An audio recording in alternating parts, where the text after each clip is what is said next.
Welcome back clean news. चलिए देखते हैं उत्तर प्रदेश की 25 फटाफट बड़ी खबरों को। इससे पहले आप यूपी के किस जिले से न्यूज को देख रहे हैं, हमें कमेंट बॉक्स में जरूर बताइए। साथ ही डेली अपडेट रहने के लिए चैनल को सब्सक्राइब कर बेल आइकन को दबाना बिल्कुल न भूलें। आज का लाइक एम 3000 है, उम्मीद करते हैं आप इसे जरूर पूरा करेंगे। ग्राम प्रधान 1 अगस्त तक लेंगे पंचायत में डेटा एंट्री ऑपरेटर की भर्ती का आवेदन। ग्राम पंचायत भवन जल्द ही ग्राम सचिवालय के रूप में काम करेंगे। इसके लिए इनमें कई सुविधाएं दी जा रही हैं। सभी ग्राम पंचायतों भवनों को इंटरनेट से जोड़ा जा रहा है।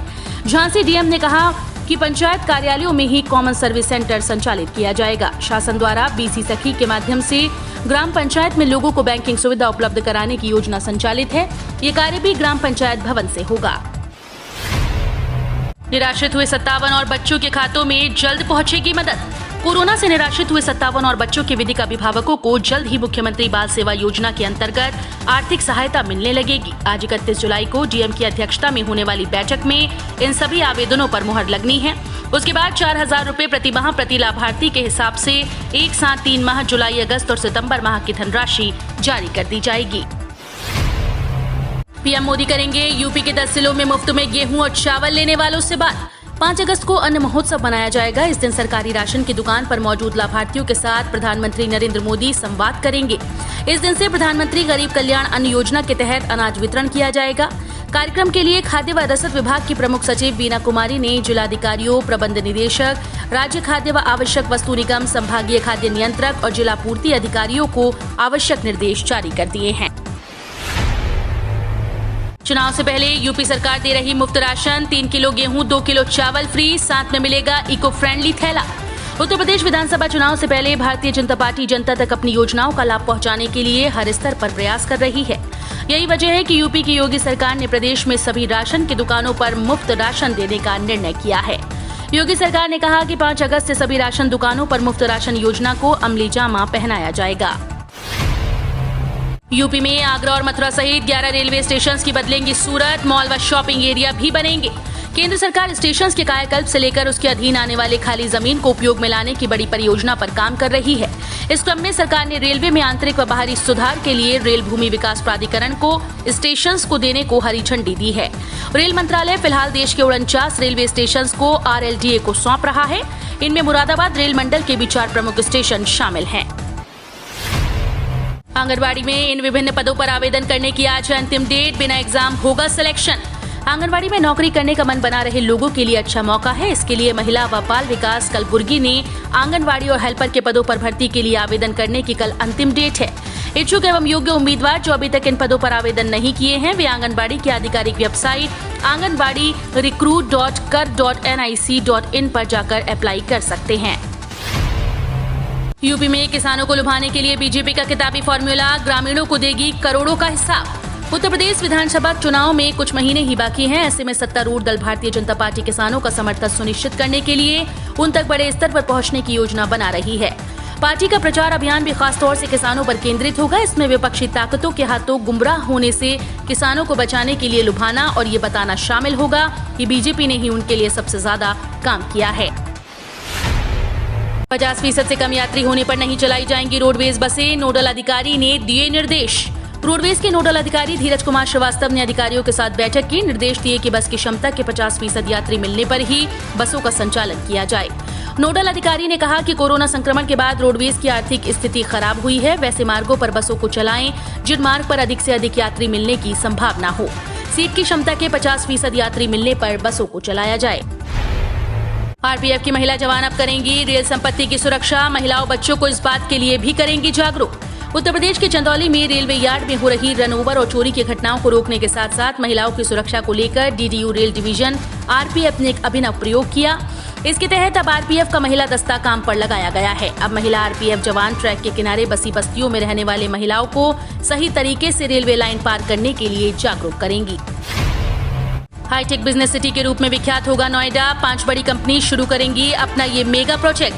मुख्यमंत्री योगी आदित्यनाथ की पहल पर नोएडा अथॉरिटी के प्रयास अब धरातल पर उतरने जा रहे हैं। अथॉरिटी के अथक प्रयासों से कई छोटी बड़ी कंपनीज के प्रोजेक्ट शुरू हो चुके हैं, जबकि सैमसंग, माइक्रोसॉफ्ट, अडानी समूह समेत 5 बड़ी कंपनीज भी अपने बिजनेस प्लान के साथ जल्द ही प्रोजेक्ट शुरू करने जा रही हैं। इससे जहां हजारों करोड़ रुपए का निवेश मिलेगा, वहीं हजारों युवाओं को रोजगार के अवसर भी मिलेंगे। 62 लाख का फ्लैट अब 55 लाख में 1 अगस्त से शुरू होगा रजिस्ट्रेशन।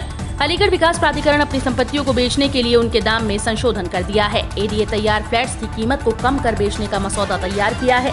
1 अगस्त से इसकी बुकिंग शुरू हो जाएगी। 62.70 लाख रुपए के फ्लैट को एडीए अब 55.60 लाख रुपए में बेचेगा।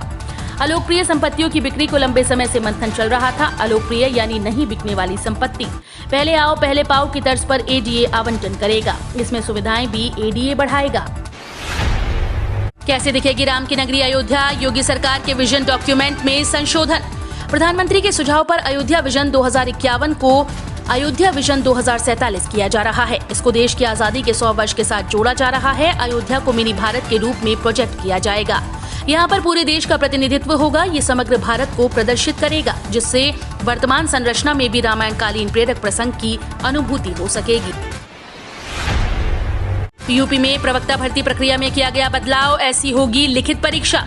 उत्तर प्रदेश के सभी प्रकार के राज्य विश्वविद्यालयों में असिस्टेंट प्रोफेसर की भर्ती प्रक्रिया में बदलाव के बारे में जारी आदेश संशोधित कर दिया गया। भर्ती के लिए कराई जाने वाली वस्तुनिष्ठ प्रकार की लिखित परीक्षा अब 20 अंकों के बजाय 40 अंकों की होगी। साथ ही साक्षात्कार भी 2 भागों में होगा। इन उम्मीदवारों ने एडमिट कार्ड को लेकर किया प्रदर्शन। 7-8 अगस्त को है परीक्षा। उत्तर प्रदेश माध्यमिक शिक्षा चयन बोर्ड की ओर से टीजीटी 2021 की परीक्षाएं 7 और 8 अगस्त को प्रस्तावित हैं। प्रवेश पत्र की मांग को लेकर दर्जनों अभ्यर्थियों ने चयन बोर्ड के सामने प्रदर्शन किया। अभ्यर्थियों का कहना है कि चयन बोर्ड की ओर से अक्टूबर-नवंबर में विज्ञप्ति जारी की गई, जिसमें टीजीटी के पद पर अभ्यर्थियों ने आवेदन किया।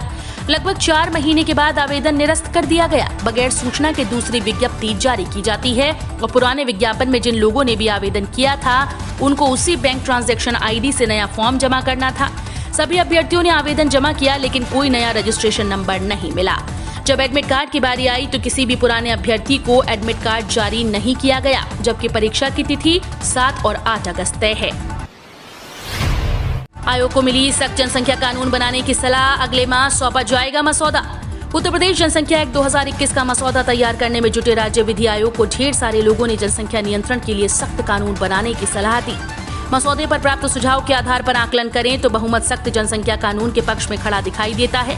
बड़ी संख्या में लोगों ने आयोग के प्रस्तावों से भी ज्यादा सख्त प्रावधानों की जरूरत बताई।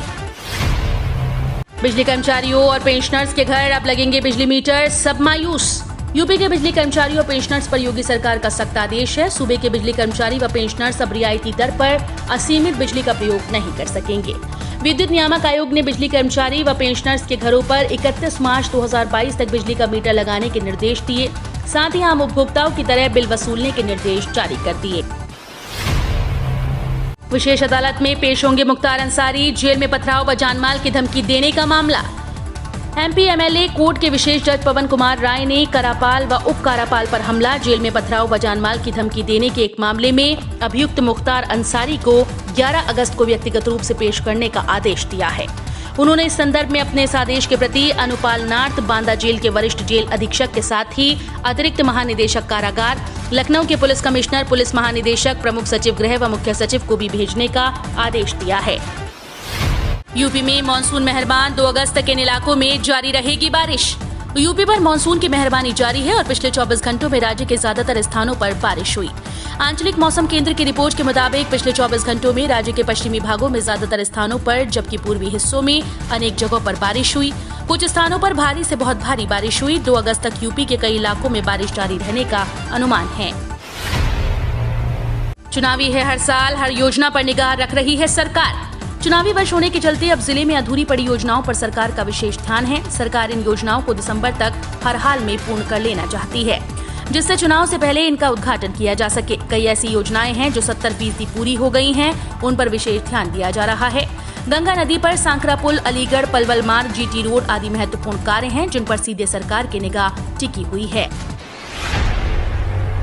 इन किसानों को नहीं मिलेगी योजना की 9वीं किस्त, जानिए क्या है वजह। पीएम किसान सम्मान निधि योजना के तहत केंद्र सरकार के पास 13 जुलाई 2021 तक 12.5 करोड़ लोगों के आवेदन आए हैं, लेकिन ये बात सामने आई है कि 2.77 करोड़ किसानों के आवेदन हैं जो गलत हैं। इन आवेदनों में त्रुटियां हैं और उन्हें सुधारना होगा। लगभग 27.50 लाख किसानों के लेन देन विफल हो चुके हैं और 31.63 लाख किसानों के आवेदन पहले ही रद्द किए जा चुके हैं। उत्तर प्रदेश के कई जिलों में बनेंगे प्राइवेट इंडस्ट्रियल पार्क, बढ़ेगा निर्यात कारोबार। उत्तर प्रदेश में कई जिलों में अब प्राइवेट इंडस्ट्रियल पार्क बनने जा रहे हैं। पीपीपी मॉडल पर बनाए जाने वाले ये पार्क से राज्य के औद्योगिक माहौल बदलेगा। इसकी वजह से निर्यात कारोबार में इजाफा होगा। जिन जिलों में पार्क विकसित करने का इरादा है उनमें लखनऊ, उन्नाव, अमेठी, सुल्तानपुर, प्रतापगढ़, औरैया, हमीरपुर, जालौन, नोएडा, गाजियाबाद, मेरठ, आजमगढ़, अंबेडकर नगर, गोरखपुर और प्रयागराज को शामिल किया गया है। व्यापारियों की योगी सरकार से डिमांड, शनिवार और रविवार को 2 दिन की साप्ताहिक बंदी खत्म हो। आगरा उद्योग व्यापार प्रतिनिधि मंडल ने योगी सरकार से मांग की है कि शनिवार और रविवार को होने वाली 2 दिन की साप्ताहिक बंदी को खत्म किया जाए। ऑनलाइन कारोबारी जारी है। मॉल, मेगा मार्ट भी अपनी सप्लाई 7 दिन दे रहे हैं, लेकिन छोटे दुकानदारों को सप्ताह में 2 दिन दुकान बंद रखने का आदेश है। सरकार को भेदभाव की इस नीति को समाप्त कर कारोबारियों को खुलकर व्यवसाय करने का मौका देना चाहिए। केंद्रीय कर्मचारियों को अगस्त में लग सकता है झटका।